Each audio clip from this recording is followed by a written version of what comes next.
Assalamualaikum warahmatullahi wabarakatuh. Selamat sejahtera. Hai guys, bertemu lagi dalam channel Cikgu Fazli Handsome. Hari ini kita akan belajar bab 4 tingkatan 5 KSSM, iaitu matematik pengguna percukaian untuk bahagian yang pertama. Jom kita tengok apa yang kita akan belajar pada video kali ini. Yang pertama kita akan belajar maksud percukaian. Apa yang dimaksudkan dengan percukaian ini? Percukaian ialah satu proses hasil iaitu wang yang dikumpul daripada individu atau syarikat untuk digunakan dalam pembangunan negara demi kesejahteraan rakyat. Tengok dalam bentuk ayat ni macam tak berapa faham. Jom kita tengok sistem percukaian yang dilaksanakan di negara Malaysia. Yang pertama, kita sebagai rakyat, tak kira lapisan kaum dan agama, perlu membayar cukai kepada kerajaan. Tetapi siapakah yang layak ataupun siapakah yang orang yang dikenakan cukai ini? Individu ataupun syarikat yang dikenakan cukai ini, dia ada syarat-syarat yang tentu yang boleh dikenakan cukai. Cukai dibayar kepada kerajaan dalam bentuk apa? Yang pertama, cukai perkhidmatan dan juga jualan, cukai pendapatan, cukai pintu, cukai tanah dan juga cukai jalan. So, adakah kerajaan suka-suka hati ataupun sewenang-wenangnya membuat cukai ini? Tak. Semua cukai yang kerajaan buat ni, dia berdasarkan akta yang telah diluluskan di Parlimen. Jadi, ke mana hasil cukai ini disalurkan kembali kepada negara? Daripada Perlis ke Sabah, kerajaan telah menyalurkan pelbagai kemudahan untuk menggunakan cukai yang telah kita bayar tadi dalam pelbagai bentuk. Antaranya ialah bentuk pendidikan, kesihatan, keselamatan, pengangkutan, perindustrian dan infrastruktur. Apakah tujuan-tujuan cukai yang dikenakan oleh kerajaan kepada rakyat? Yang pertama, sebagai sumber pendapatan kerajaan. Kerajaan menggunakan cukai untuk mentadbir urus negara, membiayai projek pembangunan negara dan mengangkis semula ketidakseimbangan pendapatan dalam masyarakat. Yang kedua, sebagai alat pelaksanaan polisi kerajaan. Bagaimana cukai dapat dijadikan sebagai alat pelaksanaan polisi kerajaan? Polisi kerajaan akan menjadi ataupun akan mendapat kesan yang lebih efektif. Sebagai contoh, pelepasan cukai untuk rawatan perubatan ibu bapa akan mewujudkan masyarakat yang penyayang. Selain daripada itu, cukai keuntungan harta tanah dikenakan apabila kerajaan ingin mengurangkan ataupun ingin mengawal aktiviti pelaburan harta tanah yang keterlaluan. Yang ketiga, kawalan penjualan barangan atau perkhidmatan. Cukai boleh dikenakan pada sesuatu barangan atau perkhidmatan supaya rakyat dapat mengurangkan pembelian barangan atau penggunaan perkhidmatan tertentu. Sebagai contoh, cukai rokok dikenakan dengan tinggi supaya rakyat dapat mengurangkan tabiat merokok. Yang lain seperti cukai arak dan juga cukai perjudian. Yang keempat, alat kewangan untuk menstabilkan ekonomi. Pada keadaan tertentu, cukai merupakan satu daripada alat kewangan bagi kerajaan untuk menstabilkan ekonomi.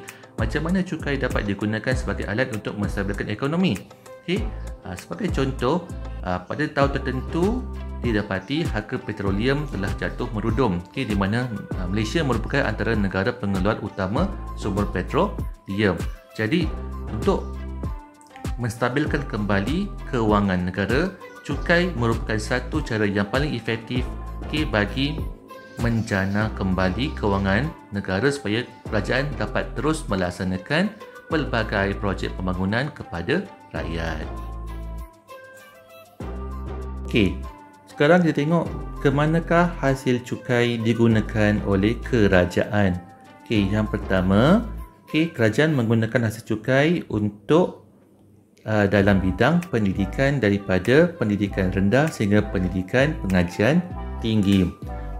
Kerajaan menanggung hampir keseluruhan kos operasi ataupun kos pembiayaan pendidikan kepada semua rakyat Malaysia.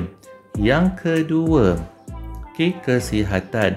Bidang antara bidang yang paling besar yang menggunakan dana kerajaan ialah bidang kesihatan, di mana kerajaan menggunakan cukai tadi untuk menampung ataupun menanggung kos-kos berkaitan perubatan, ubat-ubatan, vaksin, peralatan, mesin, penyelenggaraan, pembangunan dan sebagainya yang berkaitan dengan kesihatan.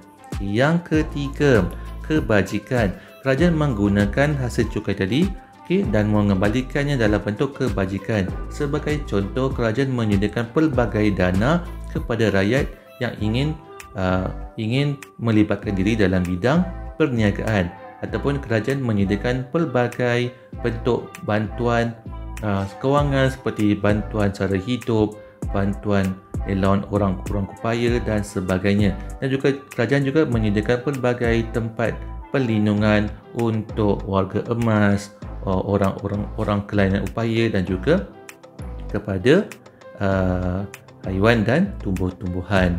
Yang keempat, pembangunan. Kerajaan menggunakan cukai untuk membangunkan sesuatu kawasan agar rakyat mendapat limpahan nikmat daripada hasil pembangunan sesuatu kawasan. Sebagai contoh, kerajaan memajukan kawasan sebagai tempat ataupun hub pendidikan, di mana kerajaan menyediakan pelbagai bentuk institut seperti universiti awam dan sebagainya. Jadi kesan secara tak langsung penduduk di segi tersebut akan mendapat limpahan dalam bentuk ekonomi, boleh memulakan perniagaan dan mendapat peluang pekerjaan. Yang kelima, infrastruktur dan kemudahan awam. Kerajaan menyediakan pelbagai bentuk infrastruktur dan kemudahan awam seperti tenaga elektrik, air, pembentungan dan sebagainya. Jadi rakyat tidak akan susah jika kerajaan menyediakan semua keperluan kemudahan awam, jalan raya, lampu isyarat dan sebagainya. Yang keenam, pertanian dan perindustrian. Kerajaan menyediakan ataupun menggunakan cukai-cukai tadi untuk memajukan lagi industri pertanian dan juga perindustrian lain seperti industri berat, industri kreatif dan sebagainya, melalui pelbagai bentuk skim bantuan dan juga pinjaman yang boleh membantu para pengusaha untuk mendapatkan ataupun memajukan ekonomi setempat. Yang ketujuh, keselamatan dan pertahanan awam seperti pihak polis, rela, bombam, jabatan pertahanan awam dan sebagainya. Kerajaan menyediakan dana yang besar daripada segi kemudahan, bantuan dan juga peralatan supaya semua rakyat mendapat perlindungan dan keselamatan yang sewajarnya, tak kira di mana mereka berada. So setakat itu saja video kita pada kali ini. Jangan lupa subscribe channel YouTube saya, Cikgu Fazli Handsome. Jika ada sebarang komen, pertanyaan, teguran, cadangan dan sebagainya, boleh tuliskan pada ruangan komen di channel YouTube saya. Jika inginkan nota-nota yang saya gunakan ataupun bahan pandangan yang saya gunakan dalam video saya, boleh subscribe channel Telegram saya, Cikgu Fazli Handsome, dan jangan lupa tekan button loceng untuk mendapatkan notifikasi berkenaan video saya yang akan datang. Sehingga kita berjumpa lagi di video yang akan datang. Bye.